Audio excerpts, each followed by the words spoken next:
semuanya udah beli baju, semuanya kami ikutin, kami daftar ulang juga sesuai pihak sekolah gimana kami ikutin.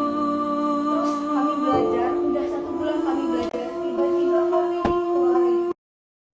Tadi malam saya bikin video tentang seorang siswi kelas 1 SMA N5 Bengkulu. Dia berani ngomong langsung di depan gubernur, memprotes karena namanya dan teman-temannya tidak masuk dalam daftar pokok pendidikan. Cara dia ngomong jelas, lantang, dan percaya diri. Mirip banget kayak seorang public speaker lah yang profesional, kayak di televisi-televisi gitu. Jadi saya upload nih videonya dengan maksud yang sederhana, memuji public speakingnya. Jadi saya bilang dia calon pemimpin masa depan.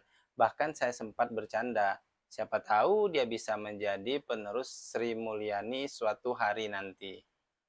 Nah, ternyata video itu dapat beragam komentar. Ada yang ikut memuji, tapi ada juga yang justru nyinyir. Bahkan ada yang mencoba menyeret saya ke dalam konflik penerimaan siswi baru di sekolah itu yang lagi viral di televisi-televisi gitu. Maksud saya sama sekali bukan membela siapapun. Saya itu hanya ingin menyoroti keberanian dan kemampuan bicara seorang anak SMA. Fenomena seperti ini kan sebenarnya bukan hal baru ya. Nyinyir di media sosial itu sudah jadi keniscayaan kayaknya di Indonesia ini. Jadi saya bertanya, kenapa sih orang lebih nyinyir di media sosial dibandingkan di dunia nyata? Nah, jadi ada beberapa teori psikologi sosial yang bisa menjelaskan hal itu. Yang pertama, online disinhibition effect di dunia maya.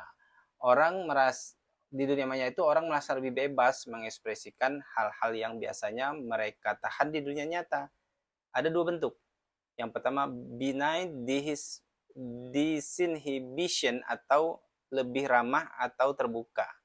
Jadi yang kedua, toxic disinhibition atau jadi lebih kasar, lebih sarkastis, lebih nyinyir. Apa sih faktor pendorongnya? Ya, anonimitas, invisibility, dan jarak psikologis. Nah, kalau yang kedua, itu ada teori deindividuasi. Dalam kerumunan digital, identitas pribadi seolah hilang. Jadi orang merasa dirinya tidak terlihat sehingga komentar jadi lebih ekstrim dan impulsif. Yang ketiga, spiral of negativity. Algoritma media sosial lebih sering mengangkat komentar yang kontroversial. Jadi hasilnya atmosfer jadi negatif dan orang cenderung ikut-ikutan nyinyir. Nah, ada lagi nih yang keempat. Yang keempat itu social comparison theory. Orang suka membandingkan dirinya dengan orang lain di media sosial. Ini semakin tajam karena semua orang pamer. Akibatnya muncul rasa iri atau rasa rendah diri yang sering keluar dalam bentuk komentar sinis. Terakhir ada lack of immediate consequences. Di dunia nyata, nyinyir bisa langsung kena konsekuensi sosial. Bisa dipandang sinis, dilawan, bahkan dipukul. Sedangkan di medsos risikonya kecil, jadi hambatan untuk nyinyir jauh berkurang. Jadi dari kasus siswa SMA ini yang saya posting gitu ya, yang penting itu bukan soal siapa yang salah, siapa yang benar, tapi bagaimana generasi muda berani bersuara dan bagaimana masyarakat merespon di ruang digital. Itu yang seharusnya kita soroti. Pada akhirnya media sosial memang punya dua wajah. Di satu sisi dia bisa jadi ruang belajar, demokrasi, dan tempat anak muda menunjukkan potensinya.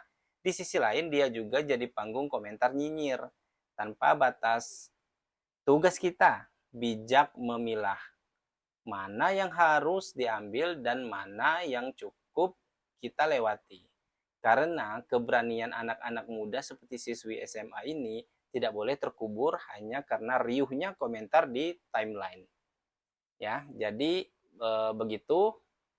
Mudah-mudahan teman-teman lebih bijak dalam mengomentari postingan orang lain dan lebih memahami apa maksud postingan orang lain. Begitu saja dari saya. Wassalamualaikum warahmatullahi wabarakatuh. Kapan terakhir kali kamu dapat tertidur tenang? Enggak, tak perlu